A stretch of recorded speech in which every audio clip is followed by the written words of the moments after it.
انا عمري ما شفت حد بيركن ب 50 جنيه. اركن ب 50 جنيه ليه؟ يعني بجد والله يعني، ولا ويا ريت في وصل. انا يا عم انا مستعد ادفع ال 50 جنيه بنيه صافيه لو في وصل في المكان، لكن انك تركني باكتر من 50 جنيه، عايز ياخد 100 جنيه في ساعتين. الراجل اتاخر ساعتين، نزل يجيب حاجات فاتاخر ساعتين، فعايز ياخد منه 50 جنيه. فيا ريت بعد اذنكم تقولوا لي ازاي 50 جنيه يعني، ويا ريت يكون في وصل. يا اما الناس دي تتحاسب وتتجاب، انت واقف في مكان وبتلم فلوس من الناس والدوله ما بتاخدش منك حاجه، يبقى المفروض يكون في قانون للناس دي. الناس دي بتلم سفلقه من الاخر، فلوس فلوس على الفاضي وعلى المليان، وما بتديش الحكومه حقها حتى في المكان. يعني طريق هو واخد المكان عافيه، الايه بيسترزق وبنقطع لقمه عيشه. تعالوا نسمع الفيديو ونشوف بيقول ايه.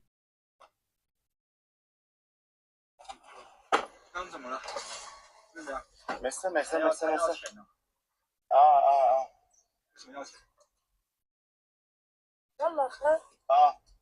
ايه يا حبيبي؟ والله قاعد ساعتين ورحمة. ايوه ما انا هديك 50 جنيه. يا عم والله انت قاعد ساعتين ما تيجي عليا. يا ابني ايوه ما انت هتاخد 50 جنيه اهو. 50 الساعة ازاي يا ابويا؟ هو بالساعة ولا ايه يا حبيبي؟ 50 جنيه بس يا حبيبي. اسكت اسكت انت طيب. الراجل ما حسبنيش يا عم اللي انت بتعمله ده. مين اللي ما حسبكش؟ ترجع يعني هو ما حسبنيش. لا هنحاسبك مش هنمشي. هديك 50 جنيه. والله ربنا انت قاعد ساعتين يا اخي ما تجيش. ايوه ان شاء الله اقعد 10 ساعات. بس يا ابني عيب عليك، ده في يوم في فندق هنا ب 300 جنيه اليوم في فندق.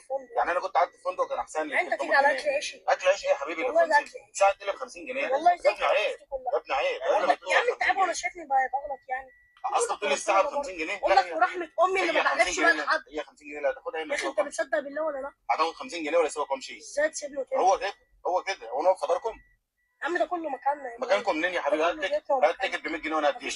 خلاص يا حبيبي بقى تسكت بقى. انت قلت لي لما اجي ما رضيتش اكتر. ايه ما قلت لك؟ انت قلت لي 50 جنيه الركنه. قلت لك والله يا ابويا زيك زي اصبر بس. انت مش قلت انا هركب 50 الساعه؟ طب انا كنت ركبت جوه. هو جوه برضه ساعه يا حبيبي. الساعه في المطار مش ب 50 جنيه. هو اليوم كله ب 50. عيب كده ما تحورش. يلا هات 50 جنيه اديها له يا محمد. ده كده مجدع من عندي. زعلان وربنا هدى عليك. ايه ده عليا؟ كده عليا؟ كده عليا؟ امسك 50 جنيه ادعي براحتك. ادعي براحتك. مش هقول عليا انا ادعي عليك عشان انت ماشي على الطريق. طب ادعي انا مش خلاص. وانت ربنا يشيلك من عندي. يلا ادي حاجه يا عم.